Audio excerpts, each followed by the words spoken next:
പിണറായി വിജയനോട് നിങ്ങൾ ഈ ചോദ്യം ചോദിക്കുന്നില്ലല്ല.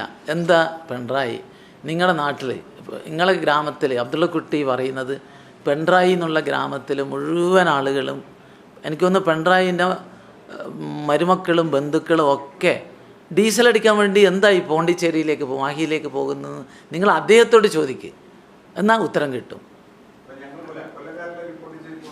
അല്ല, അതാണ് വ്യത്യാസം. പിണറായി വിജയൻ്റെ നാട്ടിൽ നിങ്ങൾ അദ്ദേഹത്തോട് ചോദിക്കാറുണ്ട് എന്തുകൊണ്ട് കേരളത്തിലെ ജനങ്ങൾക്ക് അവരാശ്വാസം കൊടുക്കുന്നത്. മുംബൈ അഹമ്മദാബാദ് ബുള്ളറ്റ് ട്രെയിൻ എനിക്ക് തോന്നുന്നത് 1 വർഷം കൊണ്ട് നമുക്ക് പൂർത്തിയാക്കുക.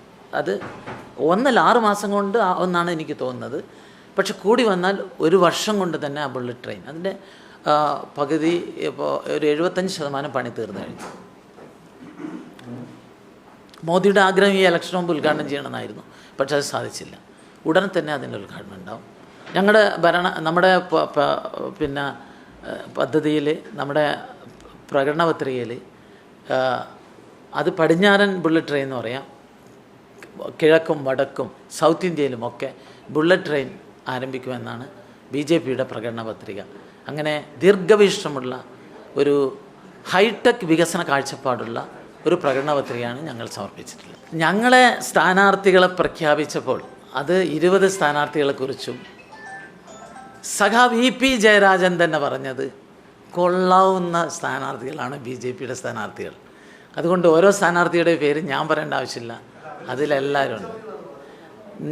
നിങ്ങൾ നോക്ക്, നമ്മുടെ പാർട്ടിയുടെ അധ്യക്ഷൻ KS സുരേന്ദ്രനെ ഞങ്ങൾ വയനാട് നിർത്തിയത് വളരെ കൃത്യമാണ്. രാഹുൽ ഗാന്ധിയെ അല്ലെങ്കിൽ UDFൻ്റെ കേന്ദ്രത്തിൽ ഏറ്റവും ശക്തമായ മത്സരവും ഉണ്ടാക്കാൻ തന്നെയാണ് KS സുരേന്ദ്രനെ ഞങ്ങളവിടെ നിർത്തിയിട്ടുള്ളത്. നമ്മൾ 20 സീറ്റിലും ജയിക്കാനാണല്ലോ മത്സരിക്കുന്നത്. അല്ല, അതൊക്കെ നിങ്ങളുടെ വ്യാഖ്യാനങ്ങൾ മാത്രമാണ്. BJP ഒരുപക്ഷെ ആ പാർട്ടിയുടെ ഒരു ഹൈറാർക്കി വെച്ച് ഏറ്റവും വലിയ പദവിയിലാണ് എന്നെ നിർത്തിയിട്ടുള്ളത്. പാർട്ടിയുടെ വൈസ് പ്രസിഡൻ്റാണ്. മാത്രമല്ല, നാഷണൽ ഹജ്ജ് കമ്മിറ്റി ചെയർമാൻ എന്നുള്ള പദവി ഒരു ഇൻ്റർനാഷണൽ പദവിയാണ്. ലോകത്തിലെ എല്ലാ ഇസ്ലാമിക രാജ്യങ്ങളിലും ശ്രദ്ധിക്കപ്പെടുന്നൊരു പദവിയാണ്. ആ ഒരു പദവി ദക്ഷിണേന്ത്യയിൽ തന്നെ ആദ്യമായിട്ടൊരു മുസ്ലിമിന് കിട്ടുന്നത് നരേന്ദ്രമോദിയിലൂടെയാണ്. അതുകൊണ്ട് എന്നെയൊക്കെ സൈഡ് ലൈൻ ചെയ്തു എന്ന് പറയുന്ന ആ വാക്കിൻ്റെ പ്രയോഗം തന്നെ ശരിയല്ല എന്നാണ് എനിക്ക് പറയുന്നത്.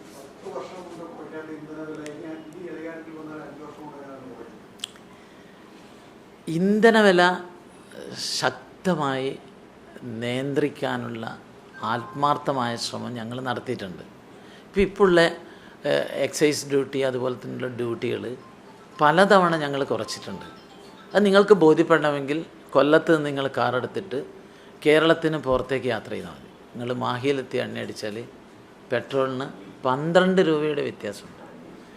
അപ്പോൾ കേരളവും പിന്നെ മാഹിയും തമ്മിലുള്ള, അല്ലെങ്കിൽ കേരളവും കർണാടകവും തമ്മിൽ ഒരു 10 രൂപയിലധികം പെട്രോൾ ഡീസലിൻ്റെ വ്യത്യാസം വരുന്നതിന് കാരണം കേന്ദ്രം പല ഘട്ടങ്ങളിലും ഡ്യൂട്ടി കുറച്ചു.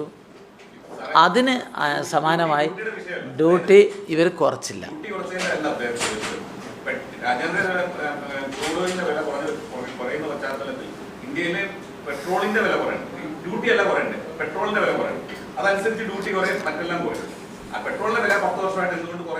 കേരളത്തിൽ ഞാൻ പറഞ്ഞല്ലോ, ഇന്ത്യയിലും കുറഞ്ഞിട്ടുണ്ടല്ലോ. ഇന്ത്യയിൽ കുറഞ്ഞത് കൊണ്ടാണല്ലോ ഈ വ്യത്യാസം വരുന്നത്. കേരളത്തിൽ നമുക്ക് ഡീസലിലൂടെ ഈ പദ്ധതിയിലേക്ക് വന്ന എണ്ണ കമ്പനികൾക്ക് നിയന്ത്രണം കൊടുത്തപ്പോൾ പറഞ്ഞാൽ ഇന്റർനാഷണൽ മാർക്കറ്റിൽ വില കൂടിയാൽ കൂടും, കുറഞ്ഞാൽ കുറയും. ഈ 45 ഡോളറായിട്ട് പോലും $1 കുറഞ്ഞില്ല. 69,000 കോടി രൂപയാണ് കഴിഞ്ഞ 8 മാസത്തെ എണ്ണ കമ്പനികളുടെ ലാഭം. 2 എവിടെയാണ് ഈ പദ്ധതി? ഇപ്പം ഇന്ത്യയിൽ 11 കോടി ആളുകൾക്ക് ഉജ്ജൽ യോജന വഴി നമ്മൾ സൗജന്യമായി ഗ്യാസ് കണക്ഷൻ കൊടുക്കുന്നുണ്ട്. പിന്നീട് അവർ വാങ്ങുന്ന ഓരോ സിലിണ്ടറിനും സബ്സിഡി കൊടുക്കുന്നുണ്ട്. അപ്പം നരേന്ദ്രമോദിയുടെ ക്ഷേമ വികസന പ്രവർത്തനങ്ങൾ നോക്കിക്കഴിഞ്ഞാൽ നമുക്ക് മനസ്സിലാക്കാൻ സാധിക്കും. ഏറ്റവും പാവപ്പെട്ട ഗാന്ധി പറഞ്ഞിട്ടുണ്ട്, നമ്മളൊരു നയം രൂപീകരിക്കുമ്പോൾ ജീവിതത്തിൽ കണ്ടുമുട്ടിയ ഏറ്റവും പാവപ്പെട്ടവനെ മുഖോർമ്മിക്കണം. പെട്രോളിയം ഉൽപ്പന്നങ്ങളുടെ വില നിയന്ത്രിക്കുന്നത് ആഗോള മാർക്കറ്റാണ്. എന്നിട്ടും വലിയ സബ്സിഡിയും സഹായവും ഏറ്റവും പാവങ്ങളിൽ പാവപ്പെട്ടവർക്ക് ഉജ്ജൽ യോജന വഴിയൊക്കെ കൊടുക്കുന്ന ഒരു ഗവൺമെൻറ്റാണ്. അതുപോലെ തന്നെ കേന്ദ്ര ഗവൺമെൻറ്റിൻ്റെ ഇൻകം കുത്തനെ കുറച്ച് ടാക്സ് കുറച്ചിട്ട് ജനങ്ങൾക്ക് ആശ്വാസം എത്തിക്കാൻ ശ്രമിച്ചിട്ടുണ്ട്. പിണറായി വിജയനോട് നിങ്ങൾ ഈ ചോദ്യം ചോദിക്കുന്നില്ലല്ല.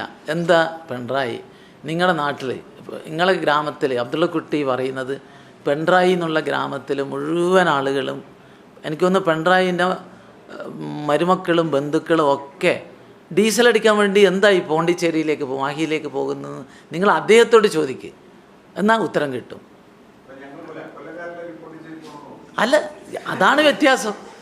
പിണറായി വിജയൻ്റെ നാട്ടിൽ നിങ്ങൾ അദ്ദേഹത്തോട് ചോദിക്കാറുണ്ട് എന്തുകൊണ്ട് കേരളത്തിലെ ജനങ്ങൾക്ക് അവർ ആശ്വാസം കൊടുക്കുന്നത്.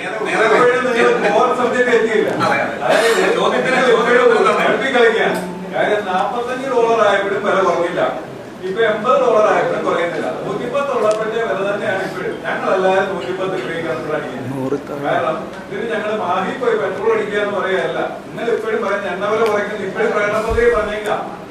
50 രൂപയ്ക്ക് എണ്ണ, 50 രൂപയ്ക്ക് പെട്രോൾ, 50 രൂപയ്ക്ക് ഡീസൽ, 175 രൂപയ്ക്ക് ഗ്യാസ്. ഞാനെങ്കിൽ 1000 രൂപയുടെ അടുത്തോട്ട് എപ്പോഴും ഗ്യാസ് വയ്ക്കുന്നത്. ഉജ്ജ്വലയുടെ കാര്യം പറഞ്ഞിട്ട് കാര്യമില്ല. ഞങ്ങൾക്ക് ആർക്കും എല്ലാവർക്കും ബാങ്ക് അക്കൗണ്ട് ഓപ്പൺ ചെയ്തിട്ട് സബ്സിഡി നിങ്ങൾ ബാങ്ക് അക്കൗണ്ട് വഴി ട്രാൻസ്ഫർ ചെയ്തു. കോവിഡ് തുടങ്ങിയ സമയത്ത് നേരെ സബ്സിഡി നിർത്തി. ഇന്ന് വരെ ഈ ഉജ്ജ്വല യോജനയിൽപ്പെട്ടവർക്കേ കൊടുക്കുന്നുള്ളൂ. ഉജ്ജ്വല യോജന എന്ന് പറയുന്നത് ചെറിയ വിഭാഗമല്ല. 10-11 കോടിയോളം പാവപ്പെട്ട ആളുകൾക്ക് വലിയ സബ്സിഡിയാണ് ഇന്ധന രംഗത്ത് നമ്മൾ കൊടുക്കുന്നത്. അത് ചെറിയ കാര്യമല്ലല്ലോ.